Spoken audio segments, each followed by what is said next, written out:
वाहिगुरु जी का खालसा वाहिगुरु जी की फतेह। जुगो जुग अटल धन धन साहिब श्री गुरु ग्रंथ साहिब जी महाराज जी का संपूर्ण स्वरूप 1430 अंग इस स्वरूप दे विच अंकित हन। फर्स्ट वर्ल्ड वार समय दे दौरान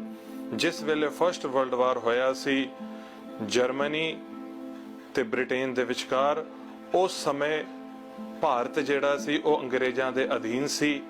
इत्थे ब्रिटिशर्स दा रूल सी। ते जिस वेले जर्मनी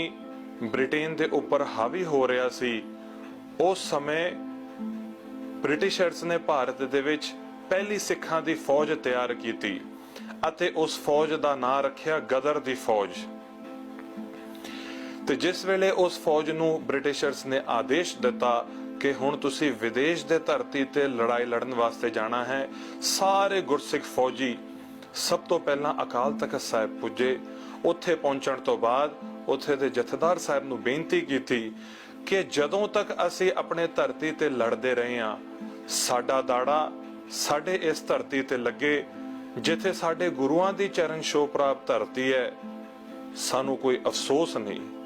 पर जदों असीं विदेश दी धरती ते जाके लड़ांगे जिथे अंग्रेजां दे लैदर दे बूट चले होणगे, उत्थे ये साडा दाड़ा जो गुरु की मोहर है उस धरती ते लगे ते सानू ये मंजूर नहीं। उस समय पहली बार अकाल तख्त साहिब जी दे जथेदार साहिब ने उन्हां गुरसिखां नूं अपने दाड़े दी सांभ वास्ते नैट लाण दा आदेश दिता। जो अज भी असी सिख रेजिमेंट दे जेड़े फौजियां ने उन्हां नूं असी देखदे हां, ओह नैट ला के अपने दाड़े दी सांभ करदे हां। उस तो बाद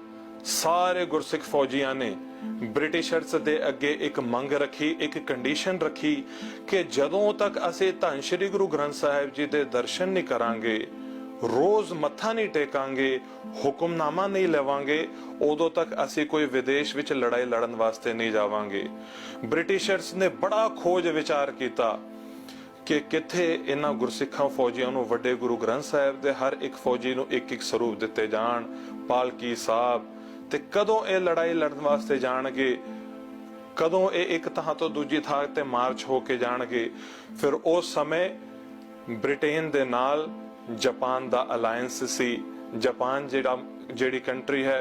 वर्ल्ड दी सब तो एडवांस टैक्नोलॉजी वाइज सब तो प्रथम नंबर ते आंदी है। उस समय जापान दे जेड़े साइंटिस्ट सन, उन्हां साइंटिस्टां ने ये महाराज धन श्री गुरु ग्रंथ साहिब जी महाराज जी दा जो स्वरूप है, उस स्वरूप नूं सब तो छोटे साइज दे विच मिनिमाइज करके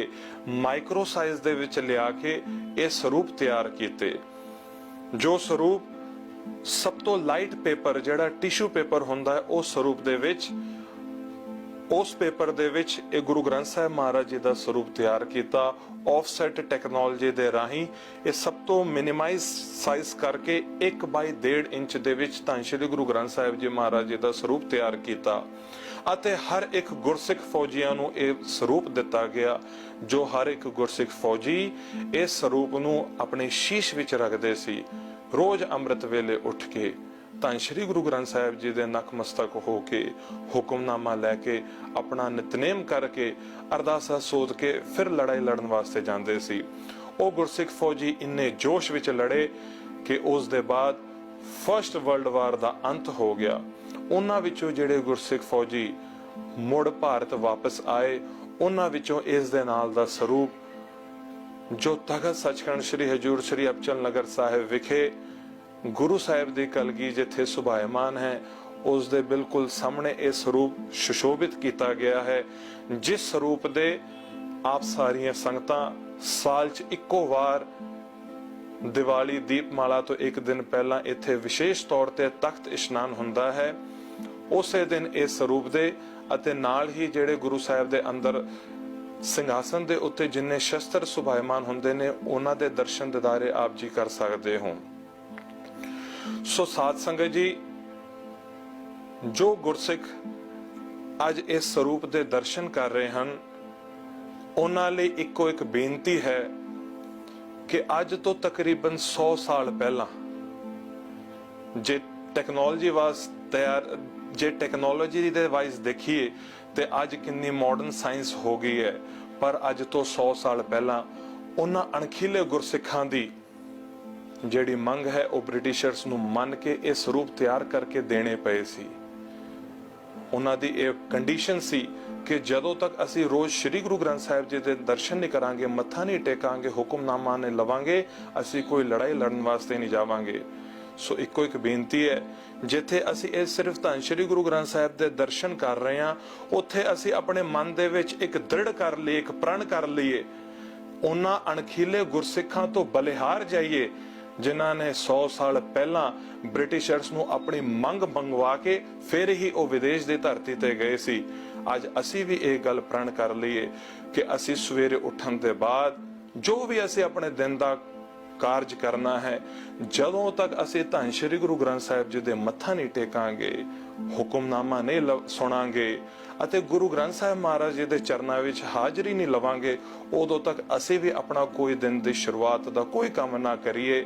ਜਿਸ ਦੇ ਨਾਲ ਅਸੀਂ ਧੰਨ ਸ੍ਰੀ ਗੁਰੂ ਗ੍ਰੰਥ ਸਾਹਿਬ ਜੀ ਮਹਾਰਾਜ ਜੀ ਦੀ ਖੁਸ਼ੀਆਂ ਪ੍ਰਾਪਤ ਕਰ ਸਕੀਏ। ਸੋ ਇਸ ਸਰੂਪ ਦੇ ਦਰਸ਼ਨ ਕਰਕੇ ਸਾਡੇ ਹਿਰਦੇ ਦੇ ਵਿੱਚ ਇੱਕੋ ਪਿਆਰ ਧੰਨ ਸ੍ਰੀ ਗੁਰੂ ਗ੍ਰੰਥ ਸਾਹਿਬ ਜੀ ਦੇ ਪ੍ਰਤੀ ਜਾਗਣਾ ਚਾਹੀਦਾ ਹੈ ਕਿ ਉਹਨਾਂ 100 ਸਾਲ ਪਹਿਲਾਂ ਜਿਹੜੇ ਫੌਜੀਆਂ ਨੇ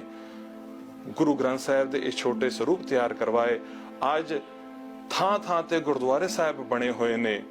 ਜੇ ਅਸੀਂ ਗੁਰਦੁਆਰੇ ਸਾਹਿਬ ਵੀ ਨਹੀਂ ਜਾ ਸਕਦੇ, ਕਾਫੀ ਦੂਰ ਆ, ਗੁਰੂ ਗ੍ਰੰਥ ਸਾਹਿਬ ਮਹਾਰਾਜ ਜੀ ਦੇ ਦਰਸ਼ਨ ਜਿਹੜੇ ਹੈ ਕਾਫੀ ਚੈਨਲ ਚੱਲ ਰਹੇ ਨੇ ਜਿਹਦੇ ਰਾਹੀਂ ਅਸੀਂ ਜੇ ਅਸੀਂ ਗੁਰੂ ਘਰ ਨਹੀਂ ਵੀ ਜਾ ਸਕਦੇ ਸਰੀਰਕ ਕਿਸੇ ਕਸ਼ਟ ਕਰਕੇ, ਪਰ ਇਹ ਗੁਰੂ ਗ੍ਰੰਥ ਸਾਹਿਬ ਦੇ ਜਿਹੜੇ ਦਰਸ਼ਨ ਨੇ, ਹੁਕਮਨਾਮਾ ਜਿਹੜਾ ਹੈ,